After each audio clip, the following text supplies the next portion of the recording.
할렐루야. 오늘도 실수하지 않으신 우리 하나님의 놀라운 은혜와 사랑이 우리 가운데 충만한 줄 믿습니다. 우리가 흔히 사울을 얘기할 때 그냥 좀 포악하고 무능한 왕으로 생각하기 쉽습니다. 그런데 성경을 잘 보면 그렇지 않습니다. 사울의 업적을 생각해 보면 결코 그가 무능한 사람이 아니었습니다. 그는 베냐민 사람이라 그랬잖아요. 이 베냐민 지파가 제가 지난주에도 말씀드렸지만 600명밖에 안 남은 지파에서 이제 그 조금 시간이 지난 거기 때문에 많지가 않습니다. 가장 약한 지파입니다. 그런데 성경을 읽다가 이 지역, 어느 사는 지역과 또한 그 지파끼리의 관계를 보면요, 성경이 훨씬 더 눈에 들어와요. 이걸 제가 한 가지 예를 들어 설명을 해볼게요. 야베스 길르앗이라는 지역이 있습니다. 또 기브아라는 지역이 있습니다. 여러분, 기브아는 어떤 지역이죠? 베냐민 축속이 있던 지역이 기브아였어요. 자, 우리가 그 사건 이야기 알죠? 그 사사기 마지막에, 지난주에 잠깐 얘기했으니까요. 사사기 마지막에 기브아 사람들이 그 여러 가지 악행들, 특별히 이제 그곳에 있었던 동성연애와 이런 것들이 있었잖아요. 그 악행을 듣고 이스라엘 온 민족이 와서 쳤습니다. 그래서 600명만 남았습니다. 장정 600명 남고 다 죽었어요. 그런데 이 600명의 그 베냐민 족속의 그 대를 그러니까 기업을 하나가 멸하게 되는 걸 막기 위해서 이스라엘 사람들이 아내를 얻어주는데 그 중에 하나가 어디였습니까? 길르앗 야베스 길르앗. 여기가 전쟁에 나오지 않은 거예요. 그러니까 거기에 가서 사람들을 죽이고 600명의 여자를 구해다가 이들에게 줬습니다. 자, 일단 그렇게 됐어요. 자, 그리고 시간이 흘렀습니다. 사울이 기름 부음을 받았어요. 사무엘에게 기름 부음을 받고 나서 바로 그가 왕이 된 게 아닙니다. 기름 부음을 받았어도 제비 뽑아서 그가 뽑혀서 기름 부음을 받았지만 그는요 아무것도 할 게 없었습니다. 그래서 아버지를 도와서 농사를 하고 있었습니다. 그런데 어떤 일이 일어납니까? 암몬 사람 나하스가 11장에 보니까 어디를 치죠? 야베스 길르앗 야베스를 쳤어요. 그러니까 이 야베스 사람들이 가서 그걸 맺자, 언약을 맺자 그러죠. 서로 이제 조약을 맺자고 합니다. 그랬더니 이 암몬 사람 나하스가 뭐라 그러냐면 너희의 오른 눈을 다 뽑고 나서야 내가 언약을 맺겠다라고 말해요. 그러니까 이 야베스 사람이 뭐라 그러냐면 우리에게 하루만 시간을 달라. 이스라엘에 온 전령을 보내고 나서 우리가 도울 사람이 있는지 보고서 그때 얘기하겠다라고 말을 하고서 전령을 보냈는데 이스라엘 전체로 보냈는지는 모르겠지만 성경에 나온 거 보면요 한 군데에 갑니다. 어디입니까? 기브아라는 데에 가요. 기브아에 가서 그 소식을 이야기하니까 기브아에 있는 사람이 다 목청을 내놓고 울기 시작합니다. 왜 그랬을까요?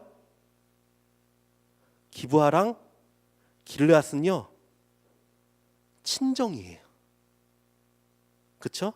3분의 2가 기브아의 여인들하고 결혼했잖아요. 친정이에요. 가까운 친척인 거죠.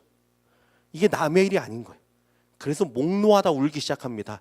사울이 그러다가 소결의를 몰다가 와서 그곳을 보고 하나님의 영이 그에게 임하여서 그가 소를 12조각을 내서 각 지파에 보내죠. 그래서 누구든지 이것을 보고 오지 않으면 그들의 소도 이와 같이 될 것이다 말하고 가서 암몬을 쳐서 건져냅니다. 자, 이런 역사가 있어요. 그리고 나서도 사울이요 다윗을 계속 쫓아다닙니다. 계속 쫓아다니는데 다윗은 누구나 봐도 선한 사람이에요. 악을 행하지 않았어요. 다윗은 사울에게 너무너무나 진짜 좋은 충신이에요. 그걸 다 합니다. 그러니까 이 사울이 어디에 가서 사람들을 선동했냐 하면은 기브아로 갑니다. 베냐민 지파 있는 곳으로 가서 거기서 외치죠. 22장에 나와요. 다윗이 아둘람 굴에 숨어 있을 때요. 뭐라고 말하냐면 그 베냐민 사람들아 그러니까 이세의 아들들이 너희에게 밭과 포도원을 주겠느냐, 너희를 천부장 백부장을 삼아 주겠느냐라고 말을 해요. 같은 족속이니까, 같은 민족이니까. 그리고 나서 누구든지 나에게 밀고를 해라. 다윗의 이야기를 누가 연관된지 나에게 이야기해라. 그러죠. 그러다 거기에 있던 뭐 에돔 사람이면 도액이 나와서 신고해서 또 살육이 벌어지는 사건이 벌어집니다. 자, 그리고 또 어떤 사건이 벌어지면 31장 마지막에 가면은 사울이 죽습니다. 블레셋 사람들에게. 죽었어요. 그래서 이 블레셋 사람들이 사울과 그의 아들들의 시체를 성벽에다 매달아 놨습니다. 누가 찾아갑니까? 길르앗 야베스 사람들이 밤을 새고 가요. 그래서 성벽에서 그 시체를 취해서 자기 땅에 묻고 7일 동안 금식을 해요. 자, 이것만 봐도요, 이 지역과 지파에 관한 게 얼마나 밀접한 이야기가 있는지 몰라요. 그렇죠? 그러니까 반대로 생각하면 가장 작은 지파에 있던 이 사울이라는 사람이 왕권을 세우기는요, 너무너무 힘들어요. 너무너무 힘든 일이에요. 왜? 지파의 힘을 많이 못 받으니까. 그런데 사울이요, 정말 잘했어요. 그걸 보면 첫 번째로 사울이 뭘 했냐면요, 이스라엘 세금 제도를 정착을 시킵니다. 온 백성이 세금을 걷어. 이게 왜 힘든 거냐 하면은 그 전까지는 사사시대였잖아요. 사사시대에는 세금을 거둘 일이 없습니다. 왜냐하면 적군이 쳐들어오면 사사를 중심으로 사사가 일어나서 온 이스라엘로 함께 나가 싸우면 돼요. 그리고 나서 다시 딱 흩어져요. 그러니까 세금 걷고할 일이 없었습니다. 그런데 왕정이 되면 세금을 걷어야 돼요. 그래야 돼요. 그래야 나라가 돌아가요. 근데 누가 세금을 내고 싶겠어요? 여태껏 안 했는데. 자, 그런데 어떤 장면이 나오면 골리앗이 나타났을 때 어떤 일이 있습니까? 다윗이 묻습니다. 저 골리앗, 저 사람을 쓰러뜨리면 왕이 어떻게 해준다냐? 그러니까 사람들이 뭐라고 말하죠? 저 골리앗을 쓰러뜨리면 왕의 딸을 아내로 줄 것이고 또 그 사람의 아버지 집에 세금을 다 면제해 준다라는 말을 합니다. 이 얘기가 뭐냐면, 다시 말을 하면 벌써 골리앗이 나타났을 그 당시만 해도 온 이스라엘 땅의 세금 제도가 완전히 자리 잡았다는 얘기예요. 사울이 그걸 만들었어요. 그래서 오히려 백성들이 그것으로 부담을 느낍니다. 그러니까 면제해 주겠다는 거잖아요. 자, 또 뭘 정착시켰냐면요, 군 징병 제도.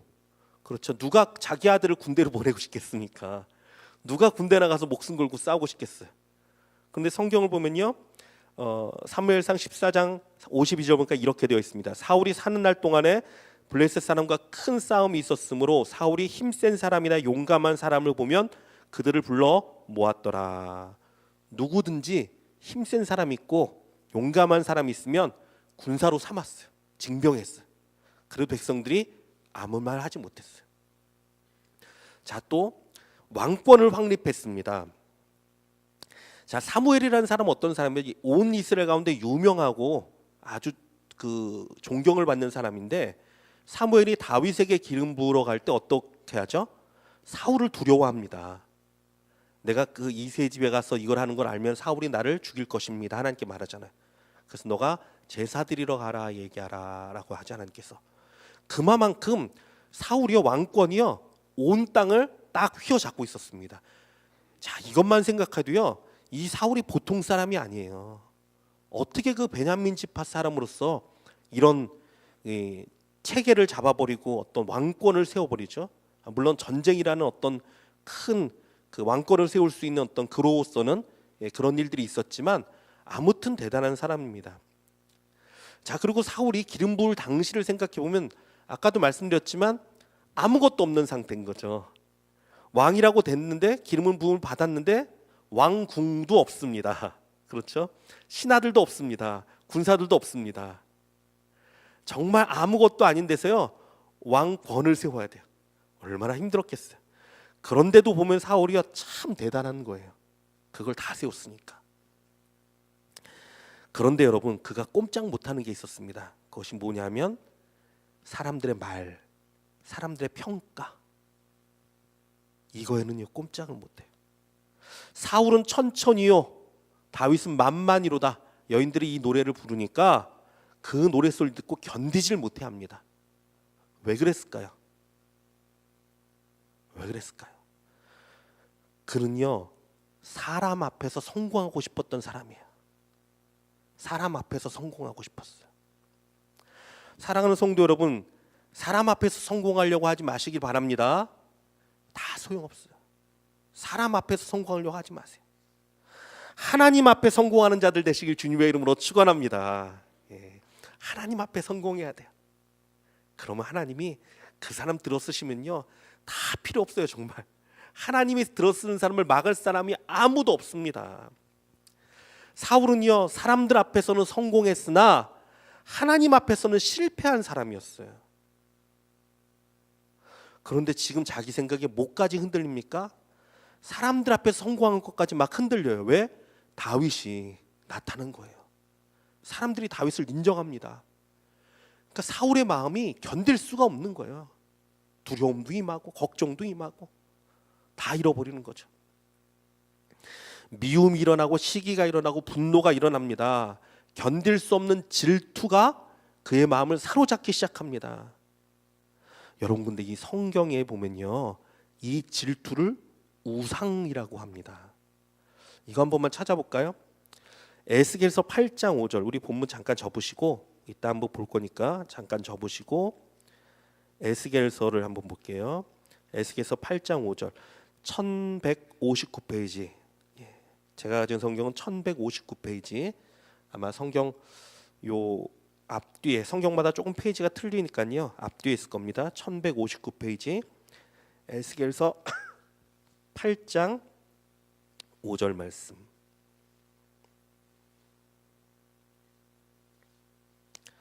1159페이지 에스겔서 8장 5절 말씀 같이 읽습니다. 시작. 그가 내게 이르시되 인자야 이제 너는 눈을 들어 북쪽을 바라보라 하시기로 내가 눈을 들어 북쪽을 바라보니 제단 문 어귀 북쪽에 그 질투의 우상이 있더라. 제단 북쪽에 멀리 있지도 않습니다. 질투의 우상이 있더라. 질투심이요 우상이에요. 우상. 이 질투의 우상이 나쁜 건 뭐냐면요 아군과 적군을 가리지 않습니다. 일단은 가장 친한 친구라도요 이 질투심이 발동하기 시작하면요 이유가 없어요. 그냥 이유가 없이 싫고요 화가 나고 이유 없이 미워지는 게 이 질투의 역사예요. 이성적인 근거가 중요하지 않습니다.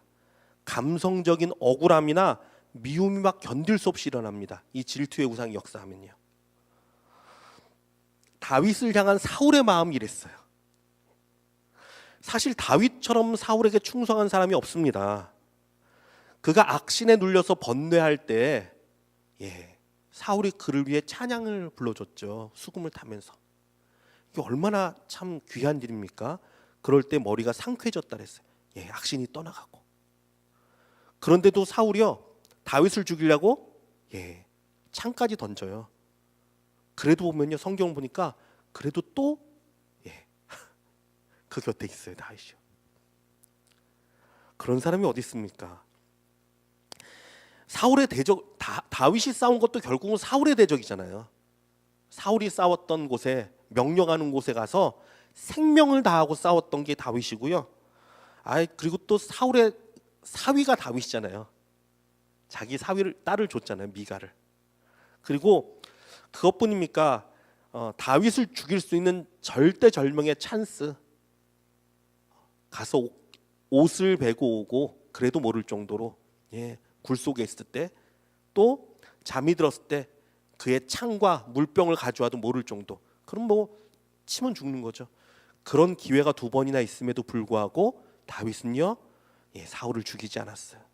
내가 여호와의 기름 부음 받은 자를 칠 수 없다라고 말하고서 얼마나 충신입니까? 마지막에 사울이 죽었을 때도요 진심으로 울어줬던 게 다윗이에요. 그렇다면 사울이 이것을 몰랐습니까? 아니에요. 사울도 알았습니다. 이성적으로는요 사울도 다윗이 선하고 자신에게 충성한다는 걸 알고 있었어요. 그래서 성경을 보면요 한 번은 사울의 마음이 다윗을 죽이려고 할 때 그 아들인 요나단이 말리는 장면이 있습니다. 그래서 요나단이 다윗을 변명하니까 다윗이 어떡하죠? 맹세까지 합니다. 내가 결단코 그를 죽이지 않겠다. 왜? 그걸 아니까. 그리고 또 오늘 본문을 보니까 자, 오늘 본문 다시 돌아가서 볼게요. 사무엘상 24장이죠. 예. 17절 보니까 다윗에게 이렇게 고백합니다. 우리 한번 같이 읽어볼까요? 24장 17절 시작. 다윗에게 이르되 나는 너를 학대하되 너는 나를 선대하니 너는 나보다 의롭도다. 예, 그것뿐만입니까? 20절하고 21절 읽겠습니다. 시작.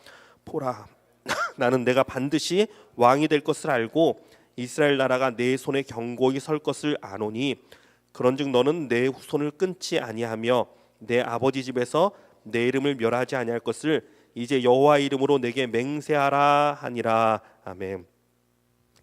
어느 정도까지 사울도 알았냐면요, 나도 안다. 너의 나라가 쓸 거다. 그러면 그때 우리 가족 멸하지 말아라. 우리 가족을 기억해라. 너 지금 맹세해. 맹세까지 시켰어요. 다 알고 있습니다. 사울도 다 알아요. 그런데요, 그의 감정, 그의 마음이요 주체하지 못합니다. 알면 뭐합니까? 이 감정에 또 끌려요. 또 다윗을 죽이러 다닙니다. 어떻게든 죽이려고 또 다닙니다. 사랑하는 성도 여러분, 감정에 끌려 사는 사람 되시지 않기를 주님의 이름으로 축원합니다. 사울은요 감정의 노예가 됐어요. 감정에 붙들려서 이성도 소용없습니다. 그냥 감정에 이끌려 살았어요. 감정의 노예가 돼서 끌려다니기 시작하면요 그 끝은 파멸이에요. 파멸. 그러나 여러분, 다윗을 보십시오. 다윗은요 감정이 아니라 믿음을 따라 행합니다. 할렐루야. 예, 얼마나 귀합니까? 그는요 하나님의 살아계심을 믿습니다. 하나님의 주권을 인정합니다. 어떠한 상황에서도 여호와의 오른손이 날 붙드실 것이다. 하나님의 주권이 있을 것이다. 하나님의 나라가 쓸 것이다. 내가 하지 않아도 하나님이 하실 것이다. 언제나 인정해요. 사울에게 복수할 수 있는 기회가 와도요 하나님께 맡기고 자기의 손으로 하지 않습니다. 여호와께서는 나와 왕 사이를 판단하사 여호와께서 나를 위하여 보복하시려니와 내 손으로는 왕을 해야 하지 않겠나이다. 하나님이 하실 겁니다. 차라리 하나님이 하시든지 할 거지 나는 하지 않겠습니다. 나는 결단코 하지 않습니다. 실제로 그랬어요. 그에게는 하나님이 있어요. 하나님이 있어요. 어떻게 그럴 수가 있냐고요? 여러분, 믿음을 따라 행하는 사람은 모두 동일해요. 세상과 다릅니다. 보는 시각이 틀립니다. 생각이 틀립니다. 요셉이 그랬습니다. 자기를 팔아넘긴, 정말 죽기까지 팔아넘긴 그 형제들 앞에서 뭐라 그랬습니까? 두려워하지 마소서. 내가 하나님을 대신하리이까. 당신들은 나를 해하려 했으나 하나님은 그것을 선으로 바꾸사 오늘같이 많은 백성을 구원하게 하게 하시려 합니다. 이게 뭐죠? 하나님을 바라본 거잖아요. 자기 감정 중요하지 않습니다. 하나님이 하셨습니다. 하나님이 이것으로 큰 구원을 이루셨습니다. 아브라함도 그랬습니다. 조카 루사에게 그럽니다. 야, 너가 온 땅을 둘러봐라. 그리고 네가 좋은 땅, 너가 우하면 나는 좌를 선택할 것이고 너가 좌를 선택하면 나는 우를 선택할 것이다. 아니, 그 땅이 얼마나 물이 소중합니까? 근데 다 맡깁니다. 너가 선택해라. 왜? 하나님이 계시거든요. 하나님이 다 인도하시거든요. 아브라함의 복은 하나님이시거든요. 땅이 아니라. 한나도 그랬습니다. 자기가 기도하는 걸 보고 술 취한 여인이라고 말하던, 얼마나 화가 나겠어요. 날 그렇게밖에 못 봐? 라고 말할 수 있잖아. 그 제사장이 말할 때 그 음성을 하나님의 음성으로 듣습니다. 어떤 이야기였죠? 평안히 가라. 이스라엘의 하나님이 내가 기도하여 구한 것을 허락하시기를 원하노라. 그냥 이 말이었어요. 그때 이 여인이요 그것을 정말 아멘으로 받습니다. 어떻게 하냐고요? 성경을 보니까 그가 돌아갈 때 얼굴에 수색이 사라졌다 그랬어요. 걱정 근심이 사라졌습니다. 그래, 하나님이 나에게 말씀하신 거야. 그는요 불의한 제사장을 통해서도 하나님이 역사하신다는 걸 믿고 있었어요. 사랑하는 성도 여러분, 우리의 상황이 캄캄합니까? 내가 생활 가운데 내가 생각하는 것이 정말 절망이 있습니까? 낙심이 임합니까? 여러분 하나님을 바라보시길 주님의 이름으로 축원합니다. 하나님은요 모든 것을 깨뜨릴 수 있습니다. 전능하신 하나님은요 나를 건지실 분이고 모든 상황 가운데 역사하고 이끄실 하나님이십니다. 여러분이 하나님을 바라볼 수 있는 자가 되시길 주님의 이름으로 축원합니다. 다윗은요 언제나 이 하나님을 바라봤습니다. 그러니까 평안해요. 평안해요. 여호와는 나의 목자시니 내게 부족함이 없으리로다. 이 원어를 살펴보면요 여호와는 나의 목자시니 내게 부족함이 없을 것입니다. 지금부터 먼 미래까지. 원어로 살펴보면 그런 뜻이에요. 하나님이 나의 목자 되시니 내가 어디를 가든지 내가 지금 어렵고 힘들고 낙심 가운데 있을지라도 하나님이 다 채워주실 것입니다. 주님 감사합니다. 이 평안이 있었어요. 그러니까요 누구도 이 평안을 빼앗을 수 없습니다. 누구도 다윗의 이 기쁨을 빼앗을 사람이 없습니다. 사랑하는 성도 여러분, 여호와를 신뢰하기 바랍니다. 믿음을 따르는 자 되기 원합니다. 감정이 아니라 말씀을 근거해서 여호와 하나님을 신뢰하고 나아가는 저와 여러분 되시길 주님의 이름으로 축원합니다.